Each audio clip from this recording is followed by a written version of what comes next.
ఈరోజు ఒక reality check చేసుకుందామా? అశ్వగంధ. ఈ పేరు మీలో చాలా మంది వినే ఉంటారు. కోవిడ్ టైం నుంచి ఈ అశ్వగంధ నేమ్ చాలా పాపులర్ అయిపోయిందండి. ఒక హౌస్ హోల్డ్ స్టాపుల్ లాగా అయిపోయింది. స్ట్రెస్ ఎక్కువగా ఉందా? అశ్వగంధ తీసుకో. ఇమ్యూనిటీ లోగా ఉన్నట్టుందా? అశ్వగంధ తీసుకో. నీరసంగా అనిపిస్తుందా? అశ్వగంధ తీసుకో.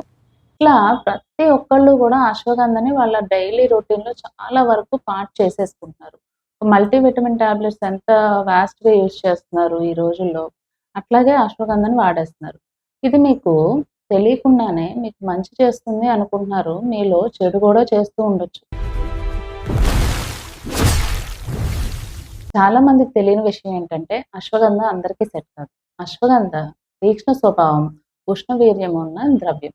ఇది ఆల్రెడీ పిత్త ప్రకోపం ఉన్న వ్యక్తి గాని అశ్వగంధం తీసుకుంటున్నట్లయితే వాళ్ళ శరీరంలో వేడిని అమాంతం పెంచేసి స్ట్రెస్ లెవెల్‌ని ఇంకా ఇంక్రీజ్ చేస్తుంది. నిద్ర పట్టకుండా చిరాకు తెప్పిస్తుందనమాట. ఇంకొకటి థైరాయిడ్ ఇష్యూస్ ఉంటాయి. T4 హార్మోన్ లెవెల్స్‌ని అశ్వగంధ ఇంక్రీజ్ చేస్తుందండి. సో, హైపర్ థైరాయిడిజం ఉన్న వ్యక్తులు అశ్వగంధం తీసుకునే ముందు ఖచ్చితంగా మీ బ్లడ్ టెస్ట్ ఎలా ఉంది, ఏంటి అని తెలుసుకోకుండా గానీ అశ్వగంధం తీసుకున్నట్లయితే చిక్కుల్లో పడతారు. అండ్ ఇంకొక విషయం అండి, అశ్వగంధ ఒక మంచి ఇమ్యూనో మాడ్యులేటర్. అయితే ఆటో ఇమ్యూన్ ఇష్యూస్‌లో మన ఇమ్యూన్ సెల్స్ మన బాడీ పైన అటాక్ చేస్తూ ఉంటాయి.